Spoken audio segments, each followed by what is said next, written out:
Let's listen to these chilling trucker stories. But before we begin, make sure you subscribe to Mr. Scare for more horror stories.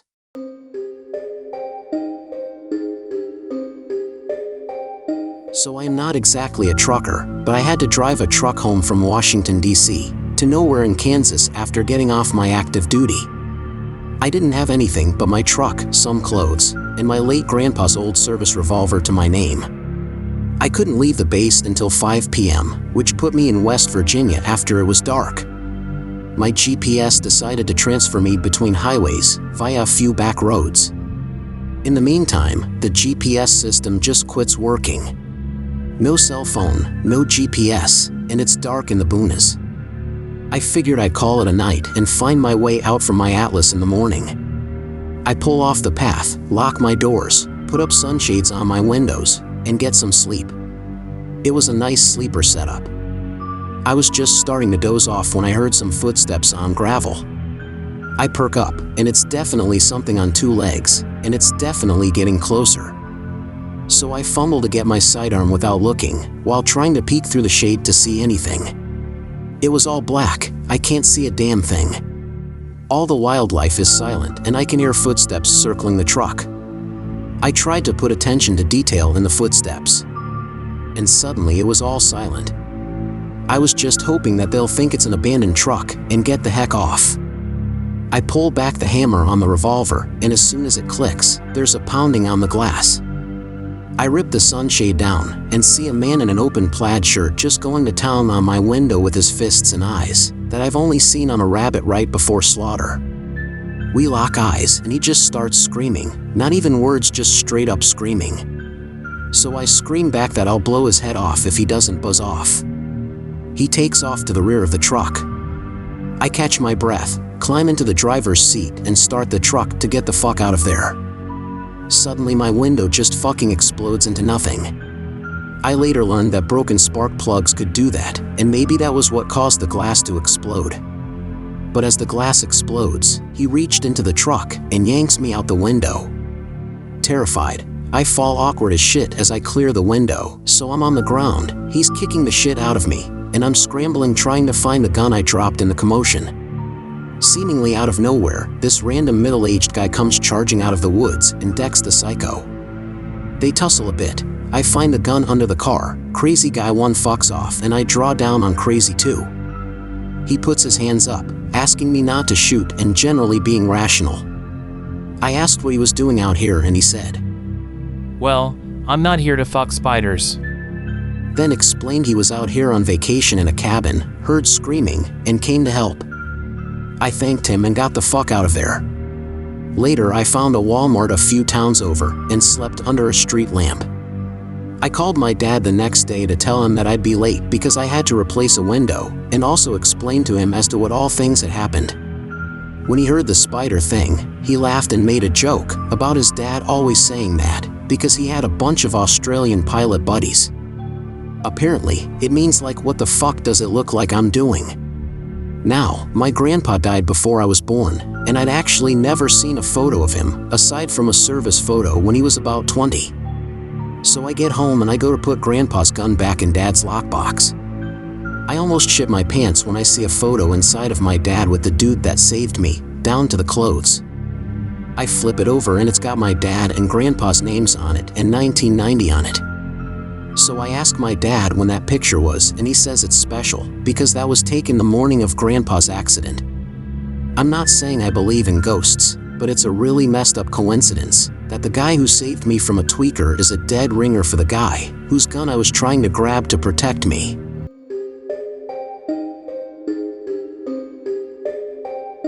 So I am an over-the-road truck driver in America. I generally stay in the Midwest as I enjoy the open road and the less traveled areas. I tend to drive at night because the roads are a lot more empty and there tends to be less traffic and construction going on around that time. Around this particular night, I was in Kansas making my way to Wyoming. I drive for hours at a time nonstop. So before my drive, I stack up on food and drinks. I've accustomed my bladder to hold going to the bathroom after years of truck driving until I just can't hold it anymore. Now in Nebraska, I get the urge to pee, so I start finding a part of the road that I'm able to pull over safely without damaging my tires. But this is the backwoods of the country, so finding this would be a little hard, but not impossible. When I finally feel that I have found a perfect enough location, I pull over my truck. Since I'm in the middle of nowhere, I have nowhere to piss besides an empty gallon that contained water, because there's no way I'm stepping outside in the dead of night. As I'm doing my business, I hear a tap. I do want to make it known that I travel in my truck alone. I don't have a partner on the truck, nor a pet of any kind. The truck radio is off, the windows are up, and all you can hear from my perspective is the hum of the truck running. I begin to look for the sound, which at first I thought was my mini fridge, because when it gets unplugged, the melted water from the freezer will leak out and start to make a patter noise on the floor. I checked and it wasn't that, and in realizing this I noticed the tap sounded more like a small rock hitting the side of the truck, the driver's side in particular. Within my truck, I start to look outside of the driver's window, but I don't find anything in particular. So I start to look out of all the windows. I don't see anything anywhere, so I start to think it could be the truck itself. I get back in the driver's seat to get out of the truck, to look under the hood. As I'm about to step out, another small rock hits my door. And I look out into the side of the road where in the field stood these tall corn stalks. Keep in mind, corn stalks are tall as fuck. I mean, I'm standing on the top step of my truck and I can see right above them. And in looking out into the darkness, I see the top of someone's head. Just the top, not even a forehead. I could just see their hair, which was black. The average height of a cornstalk is 8 feet. So I don't know about you, but whoever that was had an advantage. I get back in the truck and lock the doors. I put the window down a tad bit and yell, "Hey, you need help?" No answer, and so I ask again, "Hey man, you good?" No answer again, so I say do hell with it and put the truck in gear and haul ass. I don't even look back. I just try to get away from them in the area as fast as the truck will go after being at a standstill on the side of the road. I drive for hours until I reach Wyoming and pull over at a truck stop to get some sleep. Before heading to sleep, I go inside the truck stop to get some food. And as I'm coming back to my truck, I see marks on the back of the passenger side of the truck, as if someone had keyed my truck. I start looking around angrily to see who it could have been, but can't really come to a conclusion since most of the other drivers weren't in their front seats.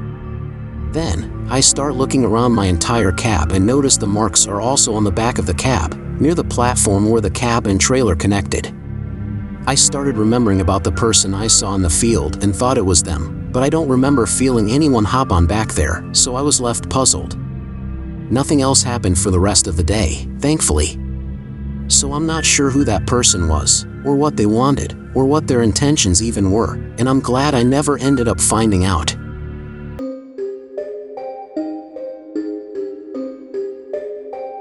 As far as I remember, I was driving through eastern Washington on some state roads.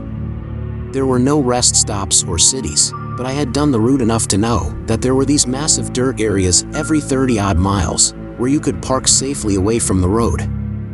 I decided to call it a night and closed my blinds and laid down to watch something on my phone. After roughly an hour, I hear someone attempting to open the driver's side door. I haven't heard any vehicles on the road the whole time that I'm parked, but I get up to peek out the curtains. As I'm looking out into the blackness of the driver's side window, I hear them try the passenger side door. I peek down from the top of the curtain, but I can't see anything. So I start the truck and kick on the lights. I'm fairly freaked out at this point, so I'm still not opening the curtains, but peeking through the gaps. Literally nothing. Nobody is standing near either of my doors, or is parked within sight line. I take a deep breath and close the sleeper curtains too, because for some reason I thought that that's going to help.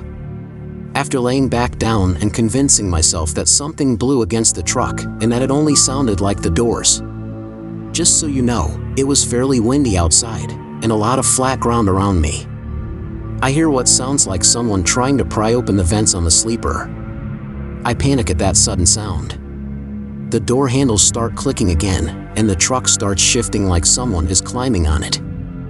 I hit the little alarm button in the sleeper, hoping to spook them off. But it does nothing but add to the noise of door handles, fingers tapping on windows and chassis, and the hiss of air coming out of the suspension. I am trying to look around and still see nobody climbing. And it is not that I could not see anything outside. I could see the land around me and the endless darkness spread beyond. But not a single soul on my truck. Then suddenly it stops. A few moments pass where I can only hear myself breathing and my heart pounding, before I hear another truck approach and then drive by. I spent the next few hours waiting for whatever it was to come back, but it never did. In the morning I couldn't find any footprints or damage to my truck, but on each and every window there were tiny human-looking handprints, like a toddler had licked their hand and stuck it to my window over and over. To this day, I have never heard any trucker experience anything like this before.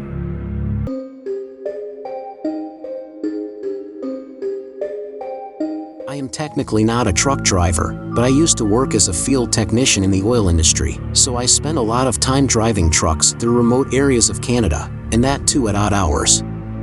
One very strange and eerie experience sticks with me to this date. I was in either northeast or northwest Alberta. I can't remember the exact location. But I was driving late at night when I noticed a very large black shape on the road in front of me. Thinking it was a moose, I stepped on the brakes, coming to a stop only a few feet from it.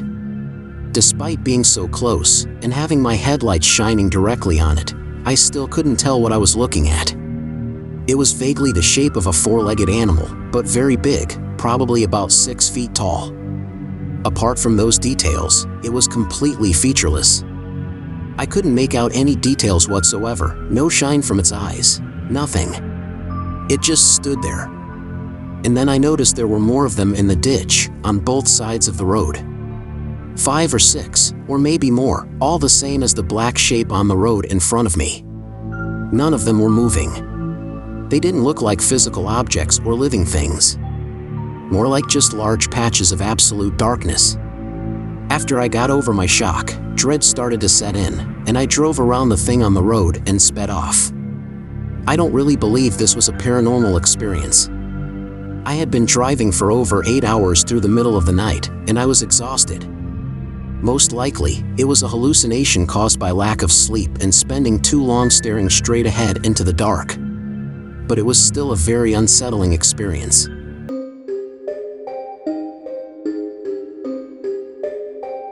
I am a commercial delivery driver in a rural area in Midwest USA. Randomly one day as I'm leaving our home store, the radio just stopped working in the store. We thought nothing of it and I left to start the day, and they just turned off the radio in the store and continued their day. I start the car and boom, the radio not working. But it wasn't working on every single station. So I thought that was weird and decided to go back in the store and ask them to see if it was that way on their radio too. And guess what? It was the same thing at their store too. I go out to my personal car, no radio. I call my fiancé and best friend who are on the complete opposite side of the county where it's not rural, no radio. I call my mom, but nothing on her end as well.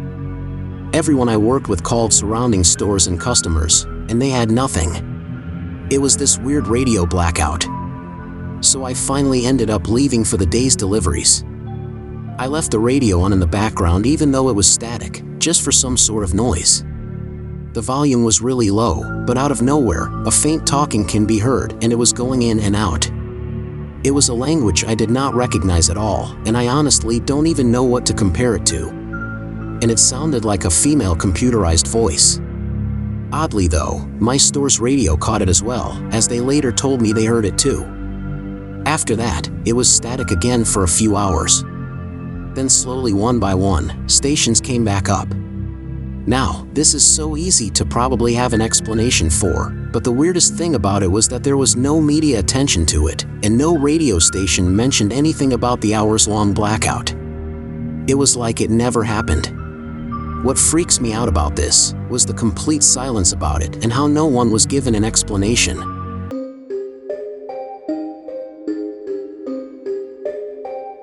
This was my first-hand experience while driving a truck in Dallas, Texas. I worked for a nonprofit that was trying to help another nonprofit. It was on a project helping to get prostitutes into rehab and job training. We partnered with the FBI, local police, district attorney, public defenders, and a local hospital. It was an incredible program that chose to see prostitutes as victims instead of perpetrators. As I was getting my organization ready to get involved, I ended up spending time with the FBI agent who started the program. I asked him how the FBI got involved.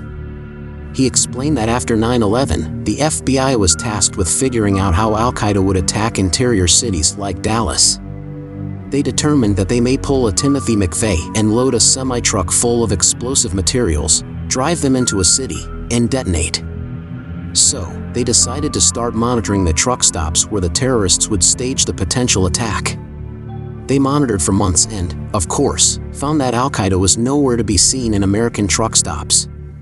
Rather, they found that the truck stops were filled with really screwed up activity, including drugs, prostitution, human trafficking, and other creepy stuff. He explained that while the vast majority of truck drivers are good people trying to make a living, the nature of the trucking industry with self-employed operators created an environment open to many ex-convicts who couldn't get other employment because of the check-the-box hiring policies.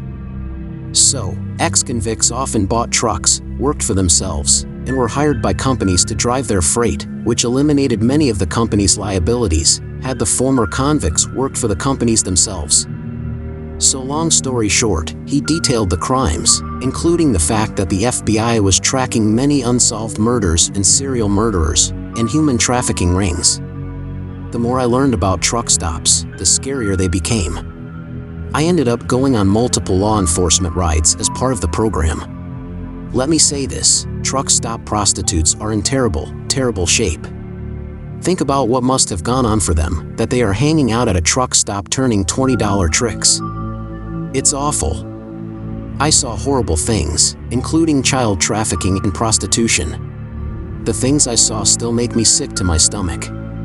To this day, when driving across the country, I will gladly skip the truck stops and go to a smaller gas station. I'm forever creeped out by what I have seen.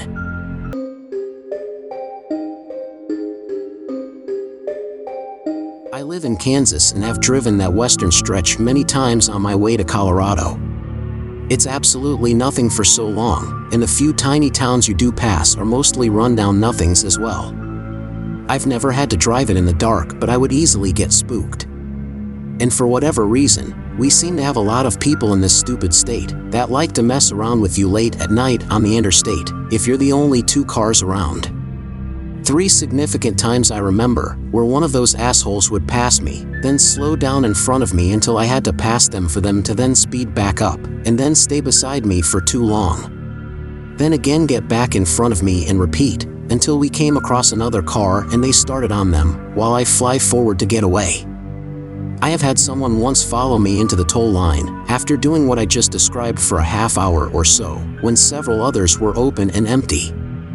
I had a K-tag and the worker waved me through, but I stopped and told her the vehicle behind me had been following me for miles and miles. I complained about how they were passing and slowing down, and now followed me into this lane. She told me they didn't have a K-tag, so she would make sure to take her time in getting their money to give me time to get ahead.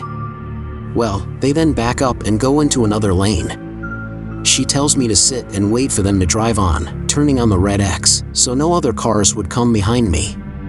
That other car waited about 2 minutes just sitting there. The lady called the other worker in the stand and told them to get them out, because they had been following me and were being really sketchy. They finally pulled off slowly and drove slowly down the highway. I sat at her toll for about 5 more minutes. Got off on the very first exit, and went through town to get to a road that led to my home a few miles outside of town, because I was afraid that car may have pulled over on the highway ahead to wait for me. This was at about 2 in the morning also. I hate people who do that shit. It's extremely creepy and unsettling.